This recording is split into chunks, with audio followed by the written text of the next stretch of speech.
Why are they getting rid of ANAVAR of all drugs? Good. Yeah. So, the issue is, you reached out to me and you asked, is this the end of ANAVAR? And that's what the word is. So that's based on. So let me, this just came out and it was published by FDA as a notice. And basically, the headline of it is Gemini Laboratories and others withdrawal of approval of one new drug application for oxandrine, in parentheses, oxandrolone.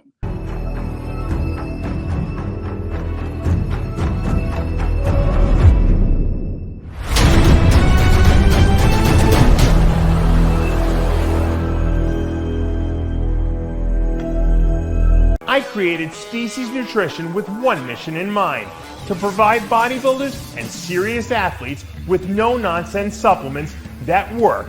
I put my name and reputation on every bottle of Species Nutrition products. If you want to be your absolute best, join the evolution.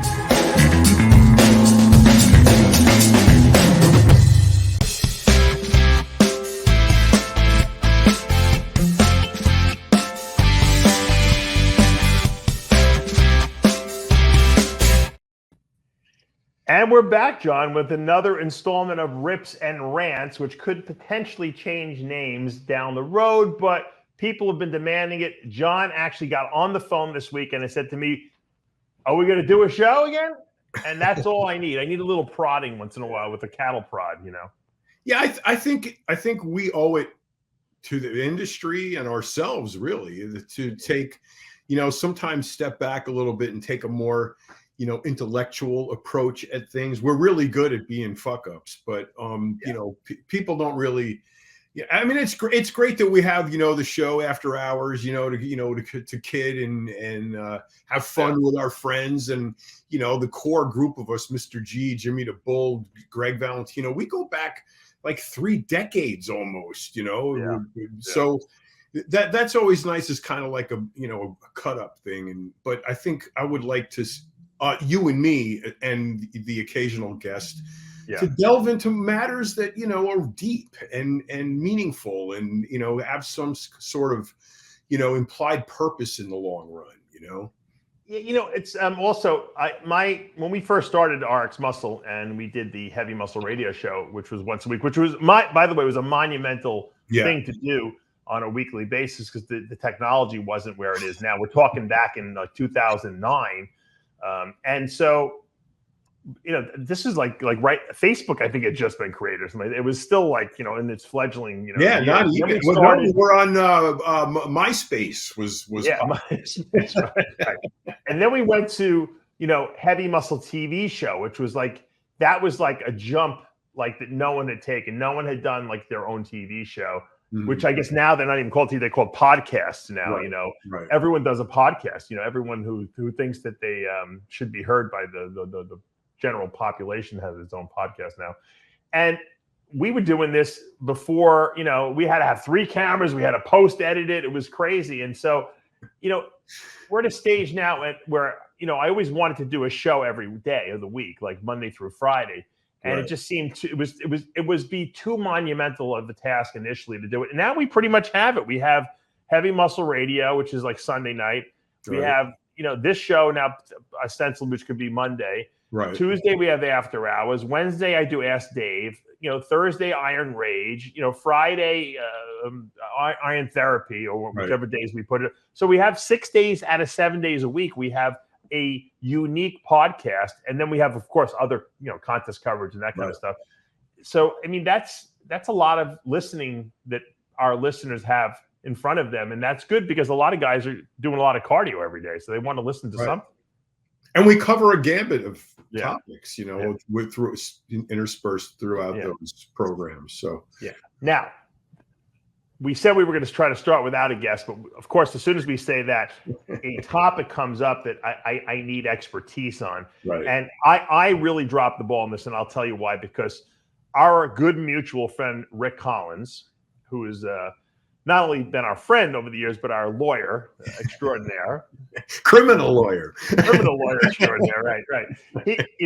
He posts stuff on his Facebook page all the time to keep people updated on what's going on in the supplement industry, the performance enhancement drug, world. And I I don't have time to look at everyone's Facebook, and sometimes it pops up in my line or not. But someone made me aware of the fact that they actually, I don't know if they have done it or they're going to do it, made ANAVAR illegal. Not just it's already been a controlled substance, but they're like getting rid of it. And so Rick knows all this stuff, so I don't want to even give false information. So let's bring Rick Collins on, our good friend.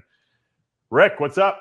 Hey, guys. Hey, I appreciate that little walk down memory lane that you gave, because obviously I go way back with both of you. Yep. It's been a long time since I've been on a podcast or a show or whatever, a video, whatever you want to call it, with you guys. I miss you both. Dave only calls me when he's got a legal matter involving species, and it's like, Rick, and suddenly I'm on with him and Amanda. And I know you got 3 kids now, and it's crazy, Yeah. And John, look, and I've said this to you before. We go back well over 2 decades, just like you do with the others. And I have to give you credit and express my gratitude, because you were the one more than anybody else who bullied me, coaxed me, tricked me, cajoled me, whatever you want to call it, into writing Legal Muscle and starting on that process. I'm saying probably 23 years ago. Yeah, wow. Somewhere in that range. 22 years ago, because it was published 21 years ago. Oh, right. So, I wrote it been that long, Rick? Holy shit. Isn't that scary? Yeah, that book was published in 2002, and at that time there really wasn't a lot of information about anabolic steroids in American law, culture, sports, medicine, performance, who was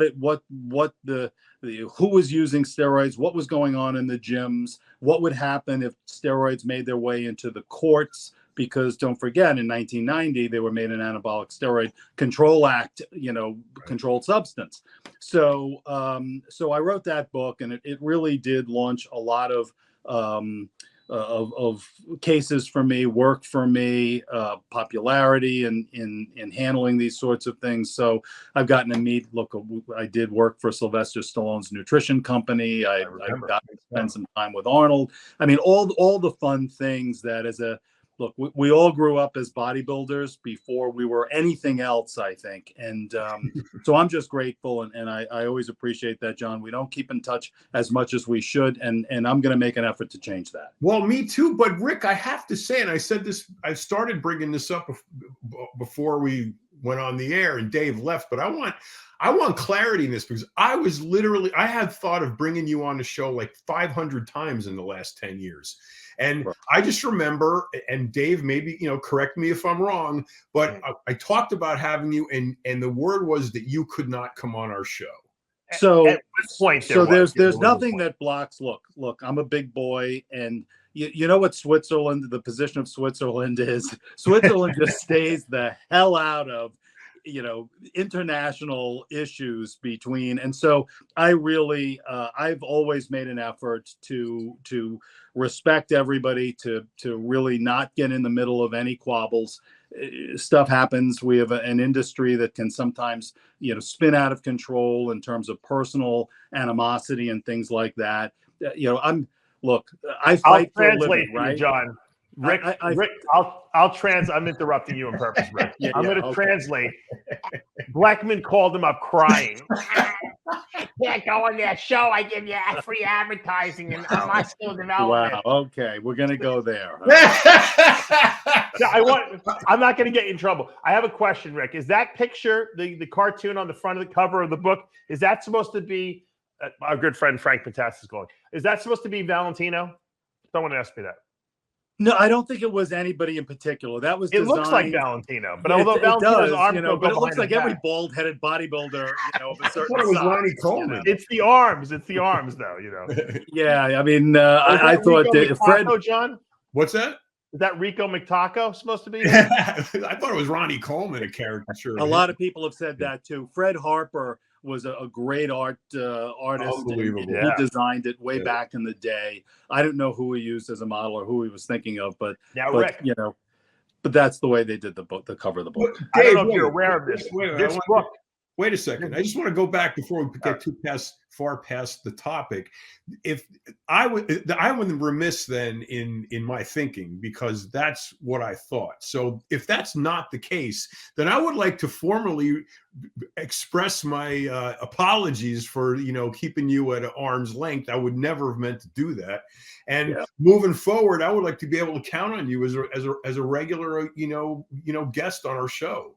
Sure. I'm happy. Look, you know, and as Dave said, come on a lot. He's come on page, before, John, on the show. I have come on before, and I think the best place to get topical updates that I post on social media is Instagram. Mm-hmm. So if you just go to my Instagram, Rick Collins ESQ, a lot of topical, sort of the anabolic updates of whatever's going on in performance enhancing drugs, supplements, steroids. That's the place to find it. And I'm happy to come on, and when I hear something come up, and I think I did that actually with Dave a couple of months ago, where I said, Dave, there's a big issue. There's a lot of misinformation out there. It had to do with, you know, the end of TRT and some people who were doing a whole sky is falling kind of thing. And I said, Dave, I want to come on, and I did come on, and Dave and I chatted. You weren't part of that of that particular episode, but yeah, I'm happy to do that. Good. That's what I want to hear, because you are.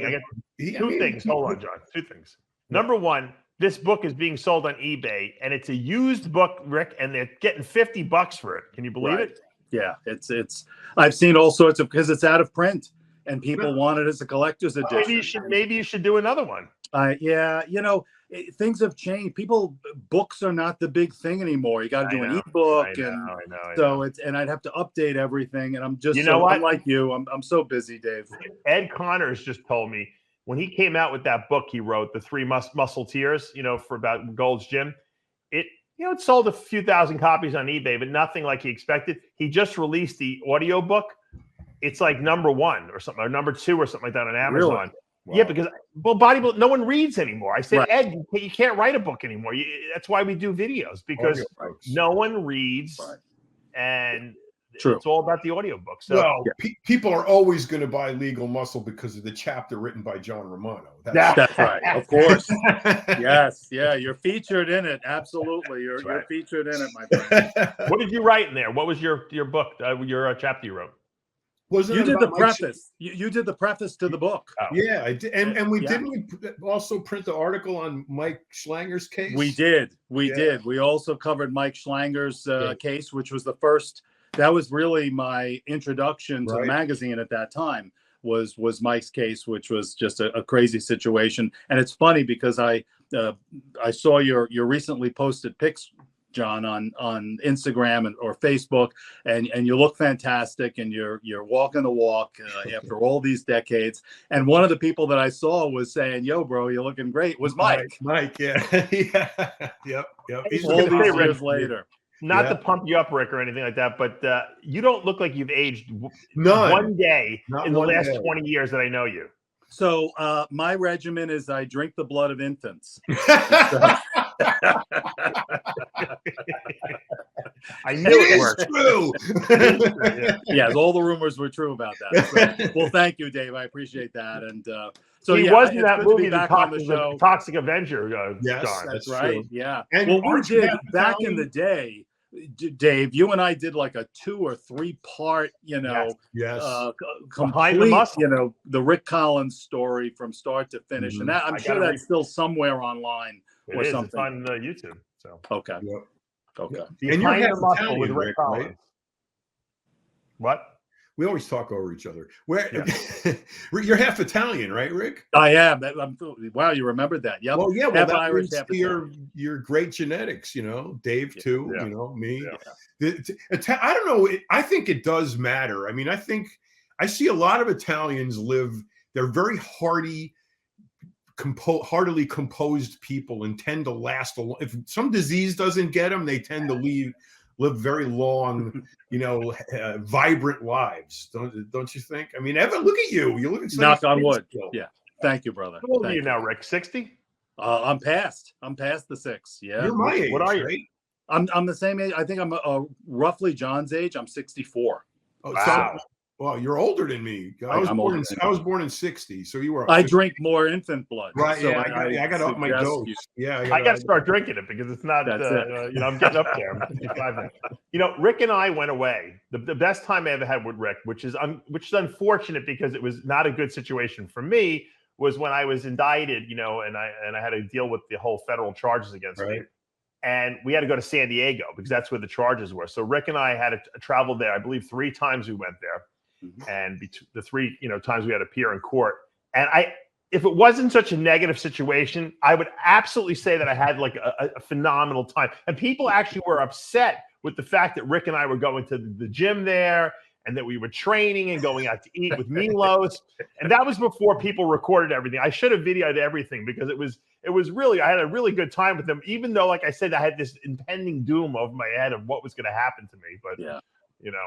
The feeling was mutual. We did have a great time. You introduced me to Baja Fresh. I had never, I remember because we would pick that up at the airport and take that on the plane. That is some good food right there.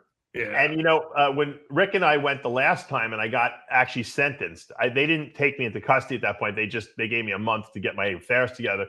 So Rick and I went out there and we we did what we had to. They sentenced me to 5 months and 5 months, which Rick was brilliant at that. The sentencing hearing, he got me the lowest possible, thing I can possibly get, given that I wasn't cooperating. And then afterwards, we split up. I think he went home and I stayed a couple extra days in San Diego. And I was walking down the street and they were doing like tryouts for some commercial for Champs Sports Bar there, John. So they wanted you to say, "Hey, welcome to Champs," or something like that. I got a big freaking mouth. So I did it, but unbeknownst to me and Rick, I got on the commercial for Champs there. And the way we found out was that after I got out of prison, I did my house arrest, and then I did a year probation. And I said, "Rick, can you get me off the last 2 years?" Usually they let you out, after 1 year of probation if you're behaving yourself. And so Rick writes this whole thing and sends it in. And the prosecutor of the case was this like Marsha Clark-like woman. And Rick could tell you what happened, but she was so pissed off. What did she say to you? What was the response? She said? She was busting shoes on that case, right and left. But we got a great result. No, you forgot. Why was she pissed? What happened? She wrote like a 10-page rebuttal to Rick's request for me to get off of probation, stating in the request that, number one, I was in muscular development. Number two, that you did that article, The Last Supper, that mocked the whole court case. And number three, that I appeared in a commercial for Champs that I filmed on the day of my sentencing, and that ran for 3 years or something, or 2 years or something like that in San Diego. And she was so irate about that. So she wanted you to get a death sentence. She wanted me to finish the 3 years. Life for that. Sometimes that's the only thing that makes people happy.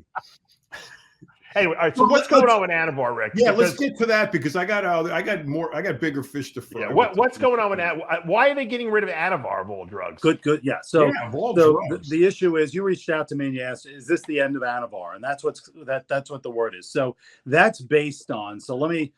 This just came out and it was published by FDA as a notice. And basically, the headline of it is Gemini Laboratories and others withdrawal of approval of one new drug application for oxandrolone, in parentheses, oxandrolone tablets, and 4 abbreviated new drug applications for oxandrolone tablets. So if you read this, basically what it is that this particular drug company, followed by 3 other drug companies, have withdrawn their applications to FDA for new oxandrolone products, basically saying, we've determined that these shouldn't be on the market. And FDA has published their notice saying, well, we agree. We agree because we don't think that oxandrolone, the products that you're introducing, are efficacious or safe. Based on what becomes the question. So according to the notice that FDA puts out, as far as efficacious, they're relying on a 1984 committee advisory report that FDA did about anabolic steroids in general, and basically said that the committee unanimously concluded that there was no evidence of efficacy for oxandrolone. Now, we can talk about that. The other, the safety issue is simply looking at the product labeling and saying that, well, based on the label, they're talking about potential liver failure, liver cell tumors, blood lipid changes, etc. And so based on those labeling warnings, we don't think this is safe. Now, you can't turn on the 7 o'clock news without seeing a pharmaceutical commercial that has a list of side effects that includes everything except spontaneous combustion, right?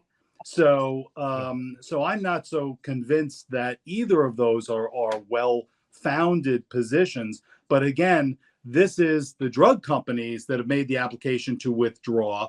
The potency was 2.5 milligrams and 10 milligrams. That was the dose on the tablets. So what does all this mean? Well, it means that these products aren't coming out. You're not going to see them on the market. And it also they're already means, out, Rick. They're already what out. about the products that are already out? Well, these four certainly are being, are gone. Based on. You remember when these came on the market? Well, wait a minute. I remember Bill Phillips wrote about them back in the day. It was during the AIDS epidemic, and they found that it worked well for the wasting syndrome of AIDS. And every AIDS patient had an ANAVAR prescription and a Serostim. Right. Well, there's certainly both compounded and branded oxandrolone products that are on the market. So now the question becomes, what about those products? How are those affected by this particular notice? And look, I'd need a crystal ball to determine how FDA is going to deal with it. But if you apply the logic here is FDA is saying oxandrolone is neither efficacious nor safe at those doses with respect to these products. Which is a lie. And Rick, very well, and Bill Phillips said this 30 years ago, that they're quoting the studies and they're quoting the liver toxicity based on anadrol. In other words, they're putting ANAVAR in the same category as anadrol because they're saying all steroids cause these side effects. Right. Well, C17 alkylated steroids, certainly. Right, but there's different degrees of strength. ANAVAR cannot be equated to anadrol 50. No. That. Right. Well, you got a major difference in terms of dosing, first of all. And I think most physicians in the anti-aging space would probably tell you, or hormone replacement space, that ANAVAR is, if you're looking at the smorgasbord of different anabolic steroids, ANAVAR is probably the safest 100%. Right. So yes, we can certainly disagree with FDA's position on it, but to me, what does it mean for the other products? Because that if you apply the logic that's applied to these products, I don't see any way that you could justify other oxandrolone products that are those same doses and certainly heavier doses if you're finding, if that's your position on it. Now, will FDA do something about the products that are already on the market or compounded versions of those? FDA is pretty slow to act generally. So it could be a year, it could be 10 years, it could be 100 years before there's anything further with respect to oxandrolone. But from a purely logical standpoint, this is problematic. Yeah. What's their motivation, Rick, in your mind? Why are they doing this now? And with ANAVAR, there's other drugs that they can certainly target, that are more toxic. Why are they doing this?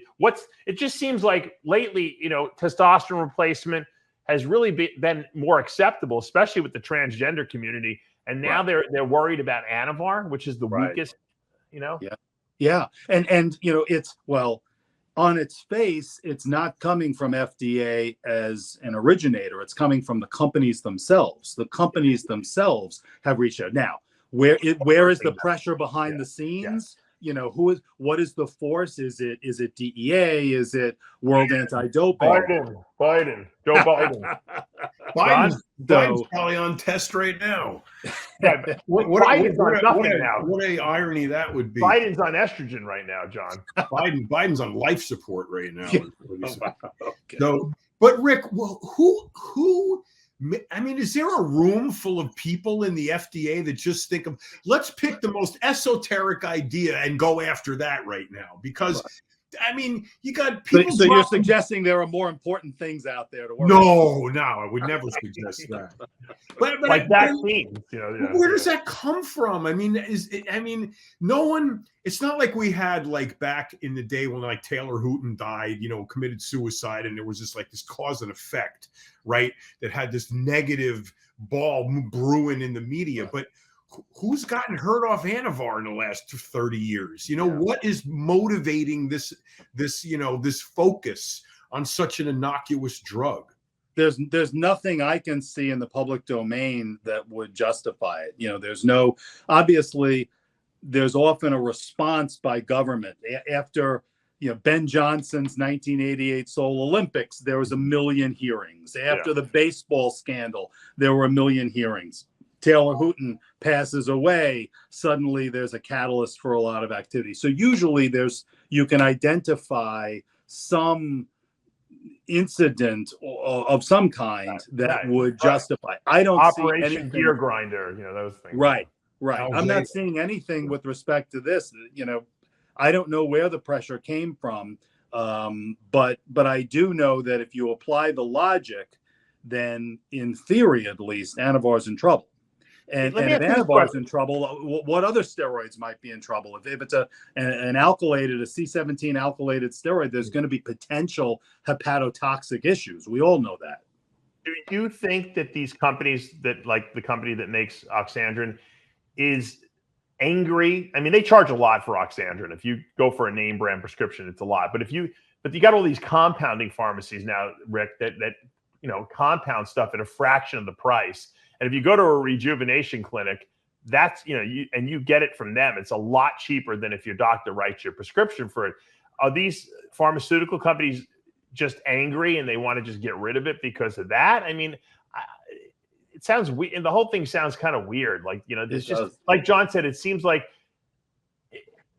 the witch hunt for steroids is cyclical. Like they take a couple of years off and then they say, okay, let's start it up again because these guys are getting too comfortable right now, Yeah. No, that's not an unreasonable perception of the way it goes, except I really don't see a catalyst for this particular one. Right. Yeah. Except the fact that people are using rejuvenation clinics more and more and more now. And I'm sure all that stuff's tracked, right? If you own a rejuvenation clinic and you prescribe a controlled substance, you have to report that to DEA. Sure, there's reporting of all control. So any anabolic steroid is a Schedule 3, so there's triplicate reporting. They know. You have to make, There's but does everybody who buys ANAVAR from the pharmacy anyway? I mean, is it? No I mean, it's way. And it's there's drugs you got to watch out for that are going to be counterfeited or fake no matter what. And there's some that it just doesn't pay, and ANAVAR is one. I mean, Oxandrolone is one of them. It's all over the place, and it's not particularly difficult to find anywhere. So I imagine this comes down to what the anti-aging community, who's going to suffer from this the most? The Kajol. The Scotto, right? Yeah. Scotto.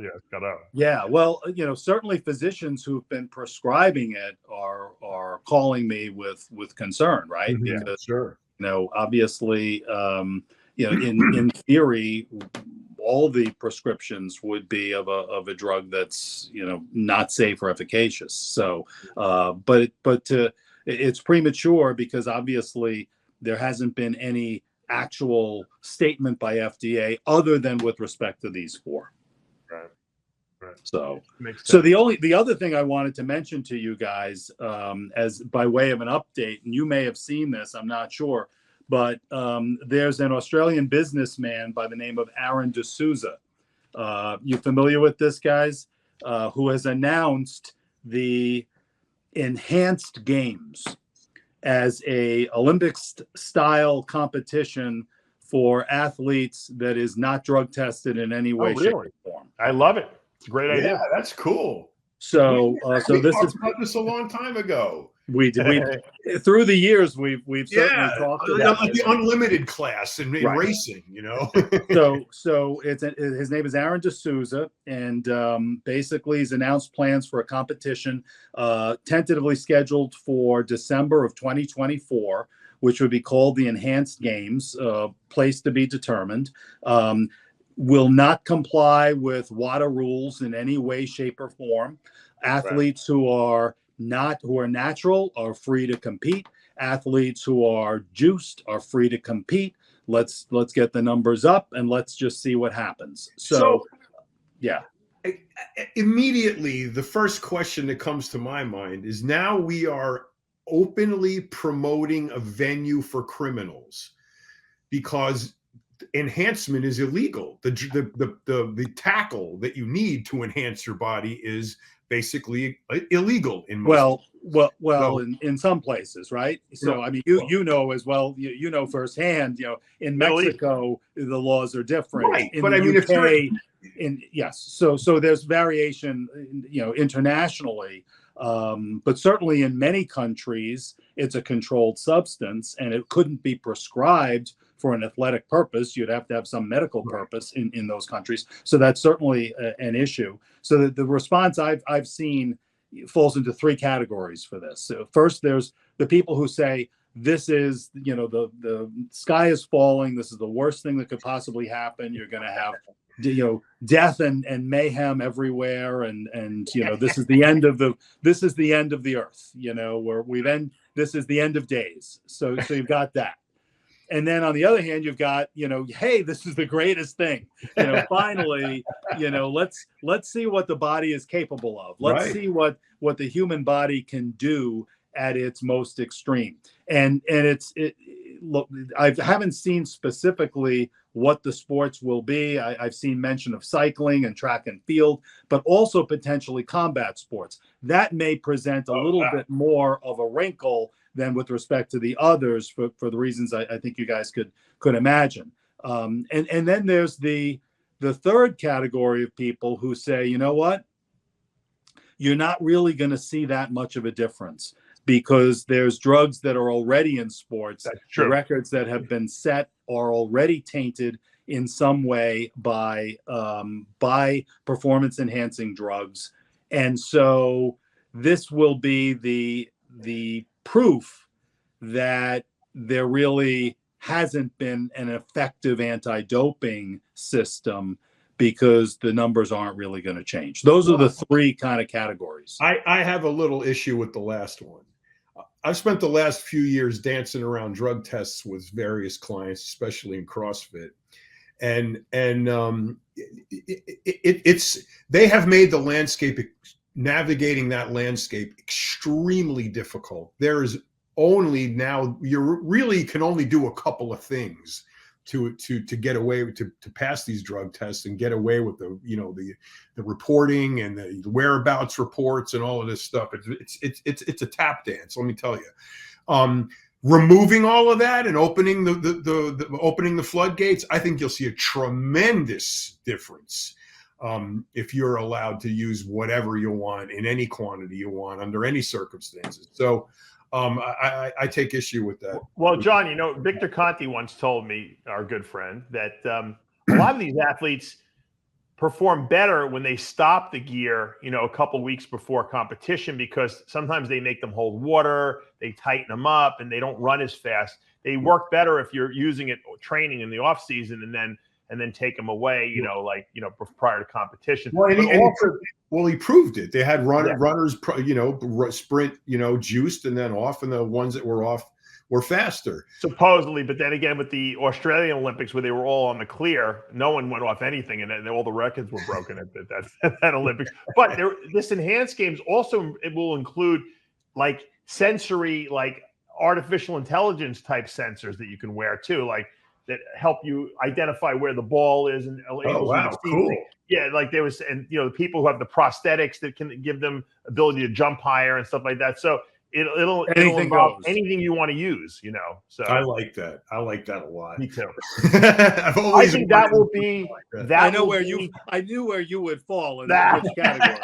You know what? This enhanced games will be to to the regular games what the UFC is to boxing. So in other words, UFC has taken over boxing because it's like boxing's cool, but UFC is cooler because the gloves are lighter, you can get hurt more, and you can do whatever you want pretty much. You know, you get on the ground, you can knee people. This is going to, the enhanced games are going to like displace the regular games because who's going to want to watch, you know, quote, natural guys, you know, compete when they can watch these super freaks doing stuff like this, you know? But here's my question for you. Who's going to sponsor? Well, that's, you know, this guy is an entrepreneur, Rick. That's a technical detail that he has to figure out for himself. All the drug companies, the underground labs, Tangent might come back in business. The steroid lawyer or law firms. Brought to you by Pfizer. Yeah, it's going to stigmatize all the athletes who compete in this. But if there's enough money, no one will care. You know, no, they don't care now, and there's no money.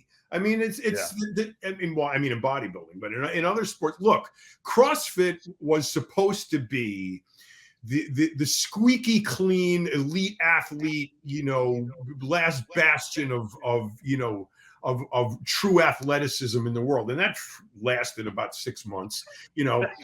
So they're all, you know, breathing like Darth Vader now, and at the end of the day, so.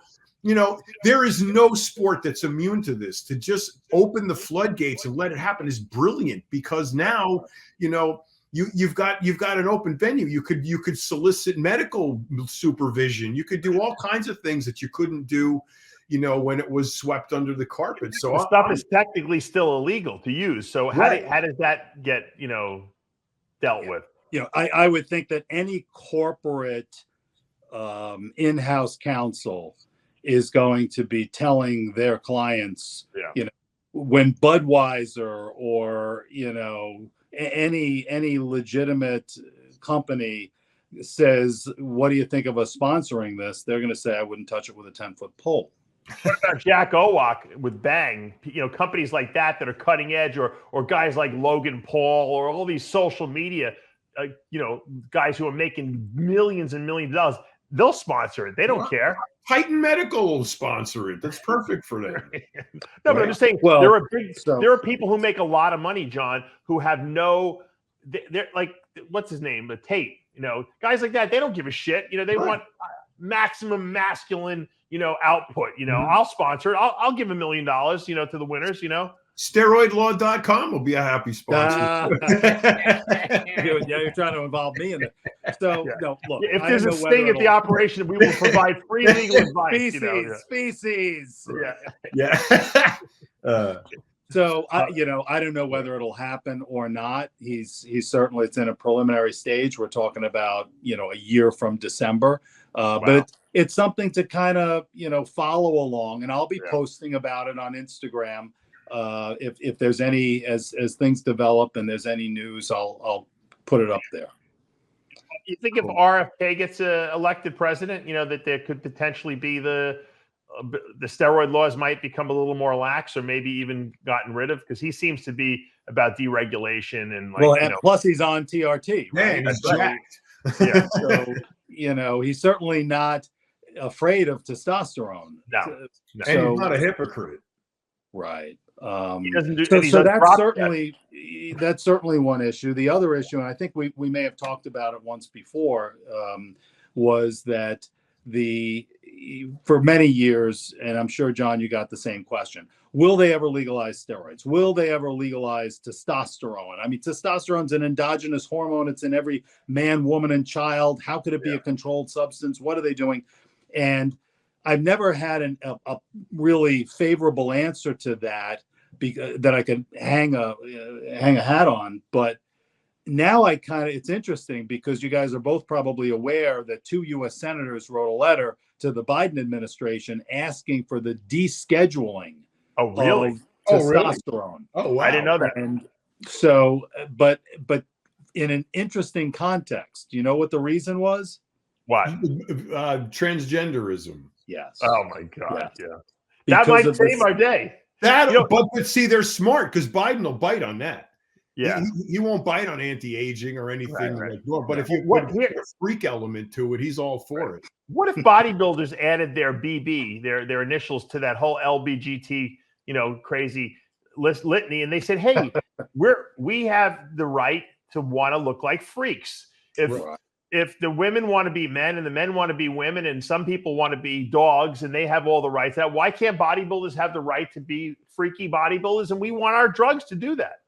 So it's interesting you say that, because a couple of years ago, I co-wrote an article that was published in an addiction journal comparing muscle dysmorphia, which is bigorexia, reverse anorexia, essentially the bodybuilder's hallmark to some extent. Harrison Pope's theme. Right. And comparing that to gender dysphoria, which is essentially transgenderism.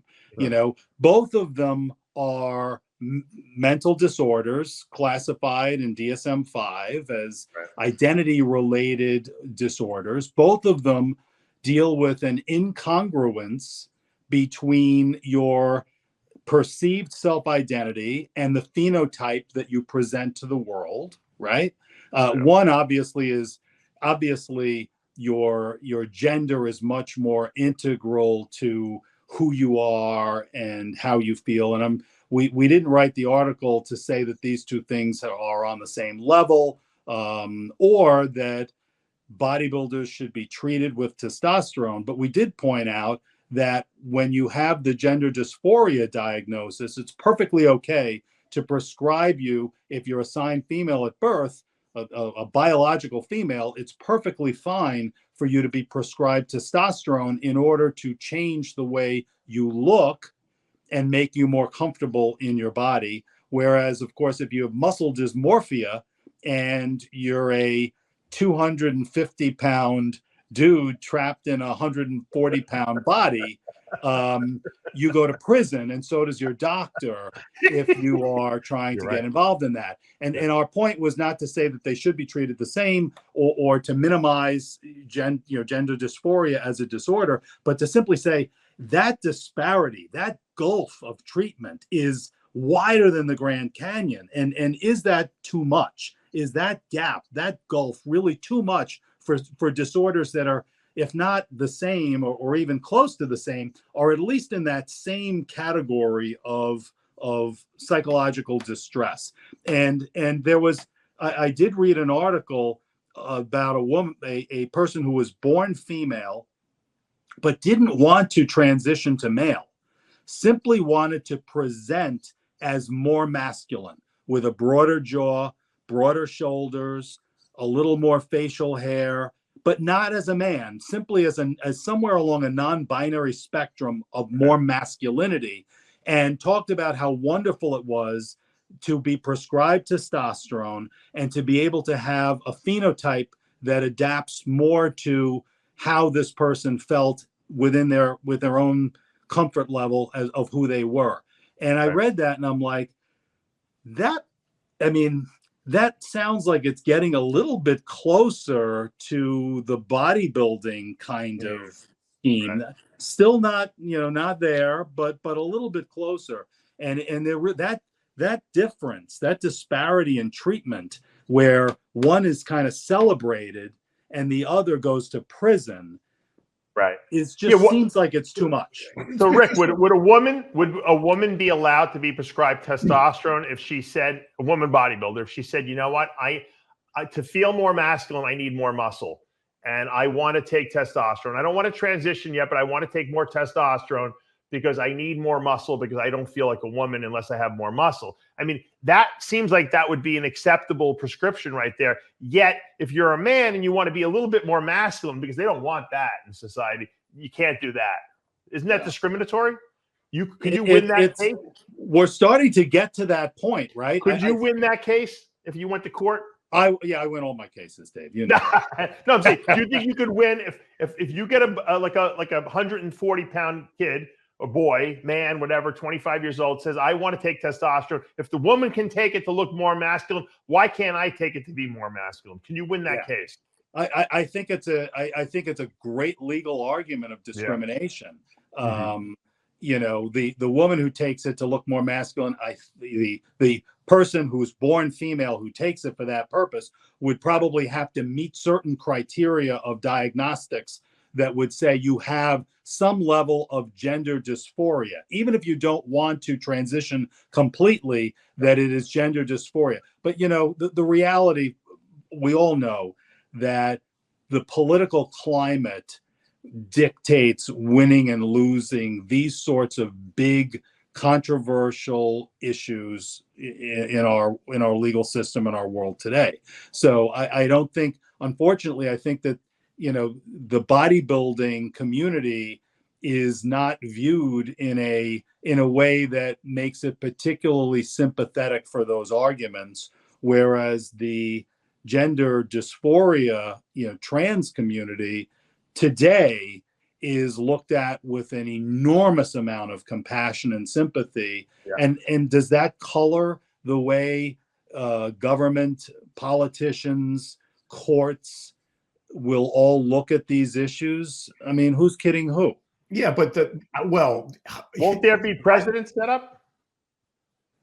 In other words, if they rule in favor of a woman wanting to be a little bit more masculine, couldn't that same precedent be used for a male if that were to be a feminine? Legal precedent?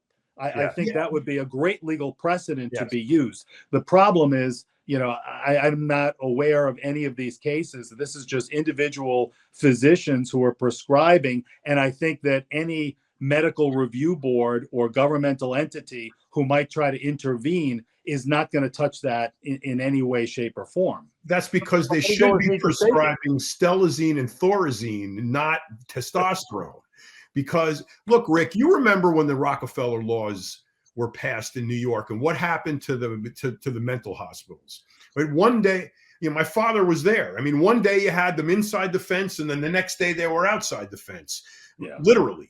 Okay. Yeah. And mental illness, the root of mental illness in a lot of states comes from those type of laws that shut off funding for mental institutions. And then you have these people on the street, and that whole level of mental illness in all different kinds of facets metastasizes. And now we have a whole community of LGBTQLMNOP people who are demanding attention from the non-LGBT whatever and the government. Minority, John, too.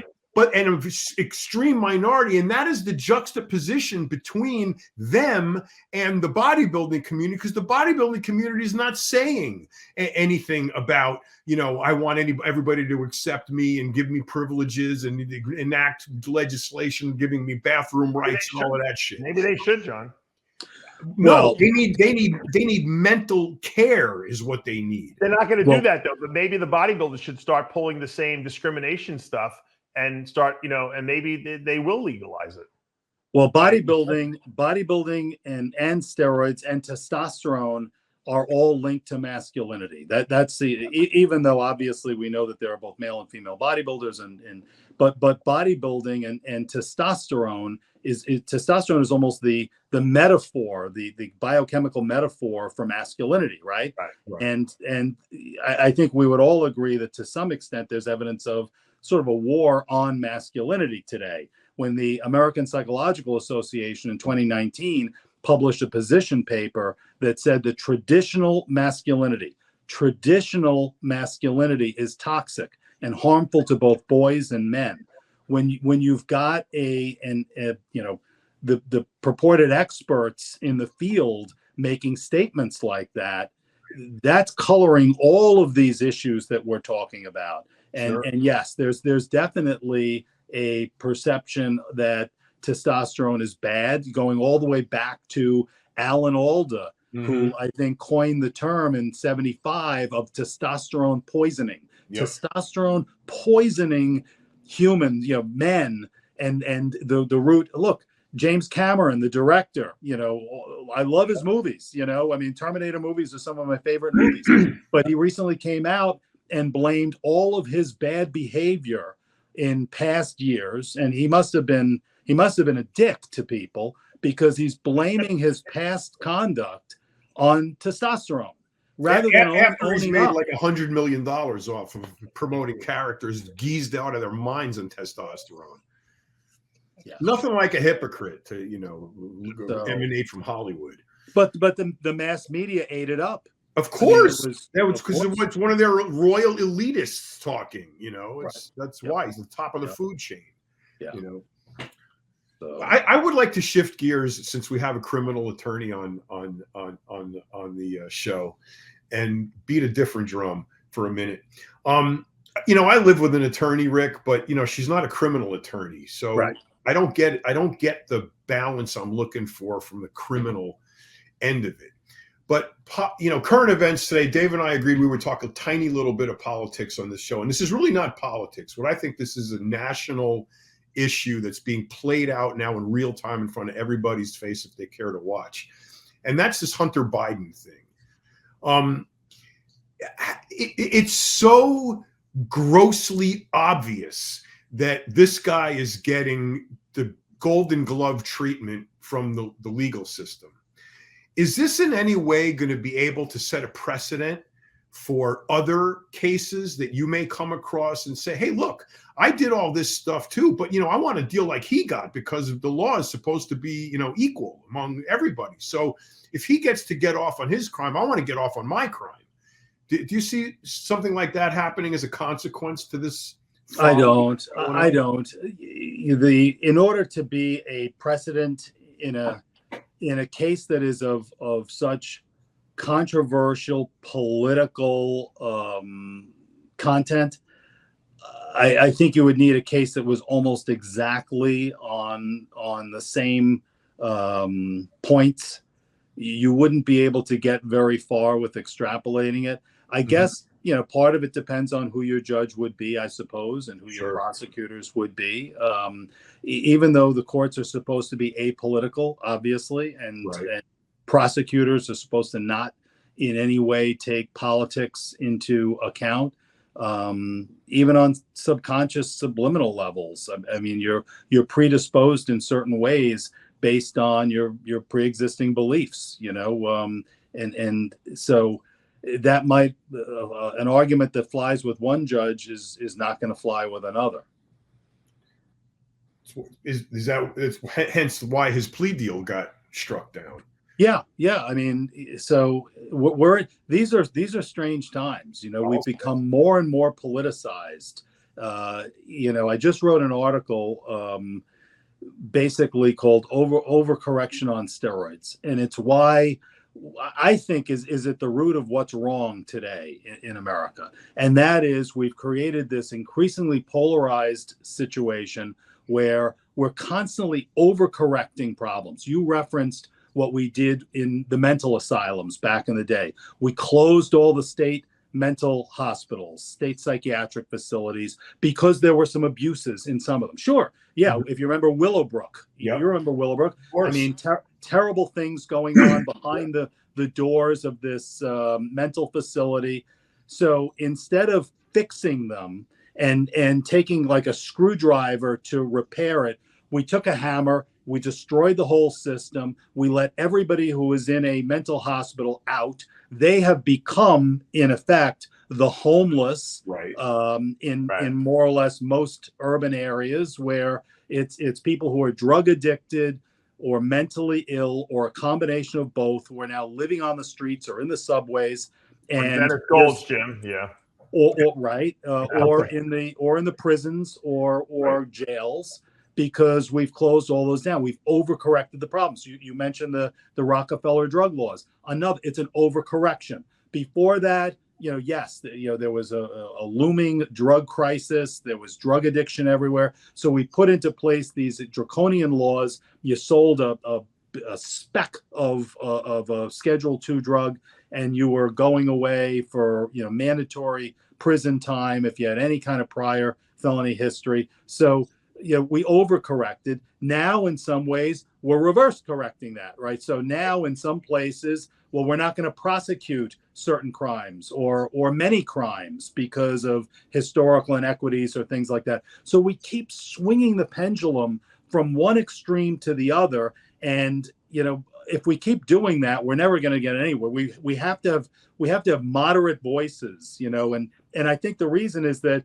the people who pull the blanket from one side of the bed to the other in our country are people who are so invested and have the time I don't know. I'm working. I got a family to feed. I got to make it on time to court. I don't have the time to protest, to write Congress people, to get involved with issues. It's only the most radical people on both sides who are really pulling the strings of policy. And there are no radical moderates, right? It's the wackos on social media, Rick. The people who sit in their computer, who live in their mother's basement. Those are the people who are the biggest pain in the asses on social media. They're the minority, but those are the people who are dictating how people respond to this star or that star's comment, and they're given credibility just because they're on social media all day, making comments. It's nuts. But with respect to the crime element, what's the end game for these blue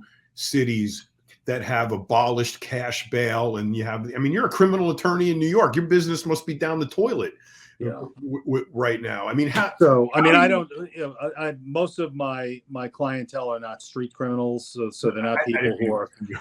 But yes, certainly there's a lot less work for garden variety criminal defense lawyers, because and statistics can be manipulated. So they'll always say, well, crime is not nearly as bad as it was in the 70s or the 80s. They're not arresting anyone. Yeah. Right. So the stats are manipulated, right? We're now not prosecuting. You can walk out of Home Depot with a shopping cart full of stuff and they won't even stop you. As a matter of fact, they'll make a special line for you. Right. So they have a line. They have a quick exit line now. So that crime never gets reported. So, so obviously, you can manipulate statistics to favor your argument. I think at some point there's going to be a swing of the pendulum the other way, because there are now cities there that are uninhabitable, downtowns where all of the businesses are closing up, you can't get a big chain drugstore anymore. They're all leaving in certain areas, and that's really negatively impacting the communities that really need services, right? I mean, it's crazy. And so at some point, So that outlines my question. What is the end game? When these politicians and people who make these kinds of decisions and are able to enact laws, like the ones that are keeping criminals gainfully employed on the streets, they don't know that that's not a good thing? I mean, what's the end game? What is the intent behind this? What do they hope to accomplish? Chaos is the end game. For what? Further division? We're not divided enough. Of course. Right, that's exactly what they want. They don't want anyone uniting. They want us divided. And then this way, everyone will give up their rights and they'll suck off the tit of the government. But if you can't live in Manhattan right now because the crime is so bad and there's no stores left to shop in, where's the benefit to that? Well, certainly the voters keep putting the same politicians in these areas. So from a purely personal perspective for those politicians, it seems to be working for them, right? They're not being thrown out despite the policies that seem to be adversely affecting their communities. And if you talk to people, and I have friends on all sides of the political spectrum, as I'm sure you guys do as well. John, I'm not sure you do, but it's interesting to talk to people, because if we stop talking, if we only listen to our own think tank and like-minded associates and friends, we're going to continue to become more divided, and at some point there's just no contact. We're just two countries, two different populations living within the same geography. Right. So, but if you talk to people on the other side, there are people who live in these areas who seem to be okay with it and are revoting the same leadership in again. You may have seen that here in New York City, Mayor Adams just recently did a press conference where he talked about at least felt that it was a big enough problem amid everything else to get in front of a microphone and say that we need to address curtailing meat and dairy in the city of New York, because meat and dairy are problems for, climate issues and health issues and all of that. We need, I think the word he used was a plant-powered diet. And so, and he's a vegan. So, so but he's been elected, and he's probably going to continue to be elected. And let me interrupt you for a second, Rick. Who do you like who's running for president? Who do you think? I mean, there's a couple of candidates I actually do like, and I like what they're saying. I don't know. I'm assuming that they're being honest with what they're saying, but who do you think? Is there anyone out there that you think could change and turn things around for us if they were elected? I don't. At this point, I'm so turned off by the whole system, by the process, that I don't. There's nobody who's really popping into my mind as somebody who could bridge the gap of bringing a country together. I'm not sure at this point that the people in the different camps can be brought together. I don't think they want to be brought together. No, I don't think they do either. I think they're happy. I'm very impressed. Silos. I'm very impressed. I like Trump. I do, and I'd vote for him. But I'm very impressed with RFK Jr. To be honest with you, very impressed. I've been watching a lot of what he's been saying, and he's about taking away the divide. And let's get to the table and talk. My ticket would be him and Rand Paul. That would be my dream ticket. That Vivek Ramaswamy is really interesting too as a candidate. He's very young, but. Yeah, I did see a video of him recently where he was addressing a question about transgenderism, and from a person who described themselves as pansexual. And it's a video that's up. It's going around social media, and he did address it with a level of sensitivity and thoughtfulness that didn't seem like a typical politician would. It was not, it wasn't against. It was compassionate. It was certainly pro people being who they are. However, that there are lines, especially when it comes to young children, that may be different. And it was a reasonable statement. What he said was eminently reasonable. And interestingly, the person who asked the question, who maybe was thinking that there would be more of a fight involved, and that, as usual, that's really what people want now, right? Sure. I want to bait you into, having an argument with me. Right. The person basically said thank you and walked away. And so if there's any little bit of hope in maybe finding some way of toning things down and actually regaining an interest in interacting with the other, the person we don't agree with, that was a good example of maybe a glimmer of hope. There seems to be a much more militant and aggressive tact to certain members of that community that I think is the current stance emboldens it. I mean, if 10 or 15 years ago, if there was a transsexual that was obviously, a guy dressing up like a girl, there was really no sort of overt menace to that. It was just, that's what they're doing, all of a sudden it's grown to be look, I'm transsexual and you better kowtow to my demands kind of thing. And it's like, where did that come from? Because they've been empowered by the people who are empowered, John, to be able to say that stuff. Yeah, but where did the idea to empower them come from? You're only talking about less than 1%. It's not the votes. It's less than 1%. John, it's the cancel culture we live in. They want to cancel you. Anything you say that they consider politically incorrect in today's wokeism, we're talking past each other. I want to know what started it. How did it change from social media? Come on, social media, John. Come on, you know better. Yeah, well, that's certainly part of it. And I don't know if I have an answer for. I don't think anybody has the answer for how it is that such a small subpopulation has sort of leapfrogged over other arguably oppressed populations, women, the gay population, race issues, to really, if you're black or you're a woman or you're gay, and you've been fighting for equal treatment for decades, and there's certainly evidence of some historical oppression or unfairness or inequity going back, and you've watched as this very small community has basically leapfrogged over everything to become, you know, probably the biggest issue in terms of, you know, rights and expanding rights in America. I don't know what the answer to that is, but I can imagine that other populations are looking at that and saying, what happened? You know, what happened to us? Wow. Dylan Mulvaney interviewed the president.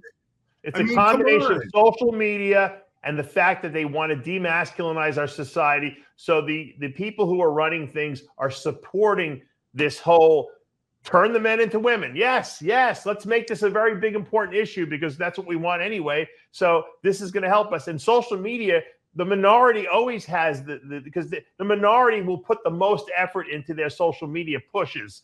And that's how I see this whole thing. Yeah. You know, I mean, and what you said before, Dave, too, is just the sort of cancel culture, a culture where victimhood is celebrated, right?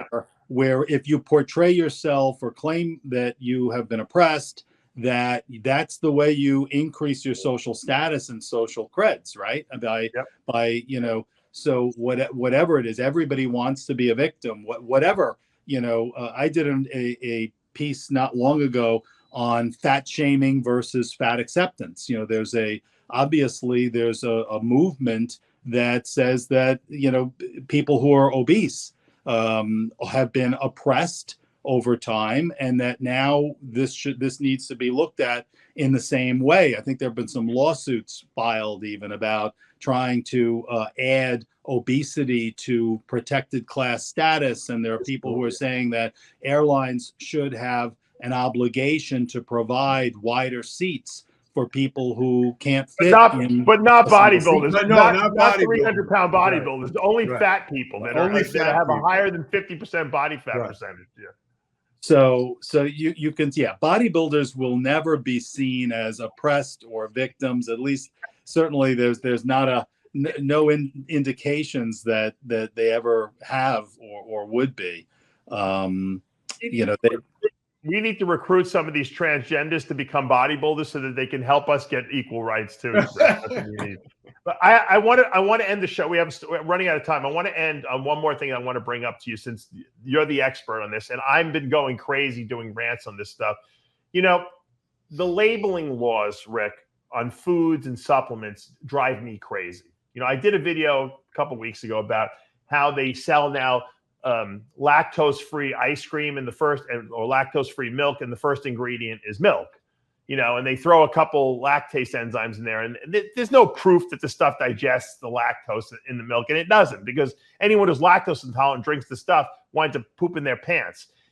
You know, and they do this, and they sell these Pam sprays where they say no oil or fat-free. Meanwhile, the only ingredient in the spray is oil, you know.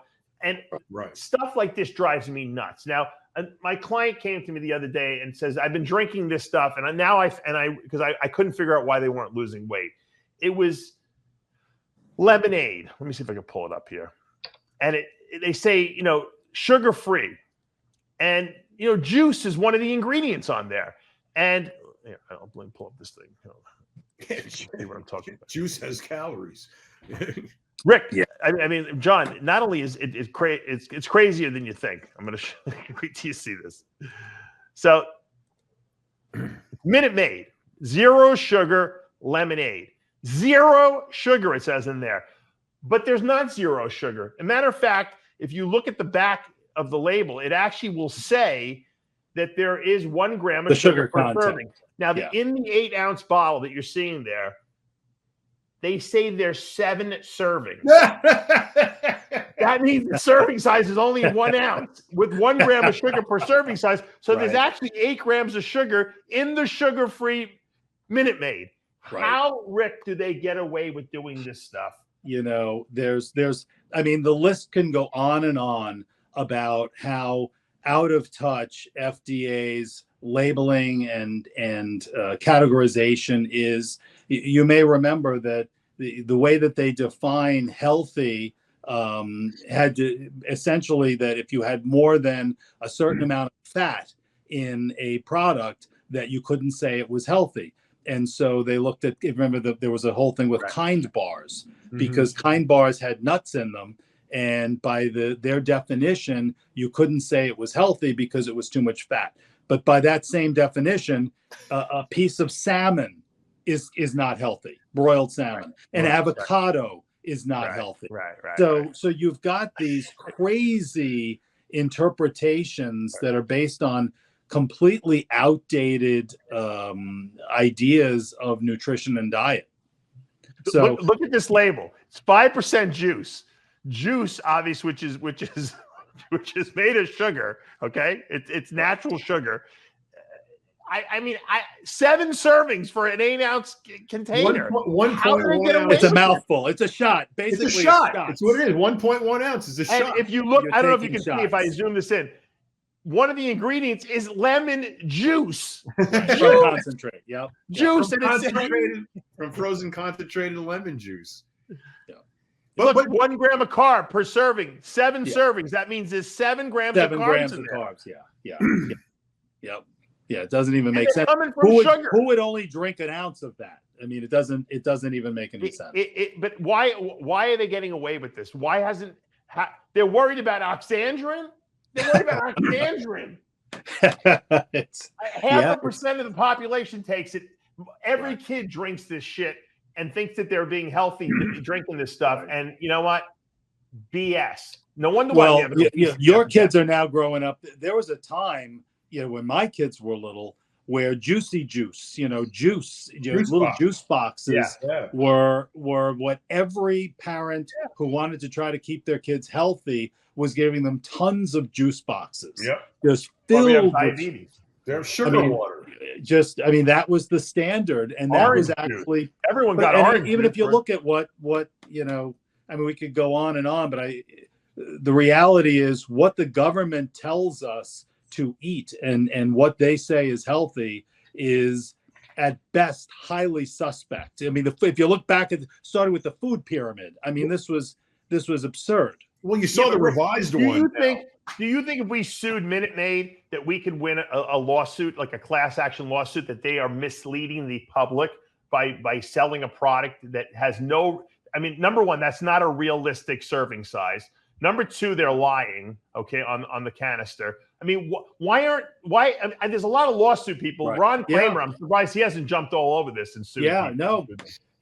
We may see one. We may see a class action on that. I've seen sillier theories going out there. Maybe we can retire John on this one. What if I came out with a lemonade drink that legit was 0 calories?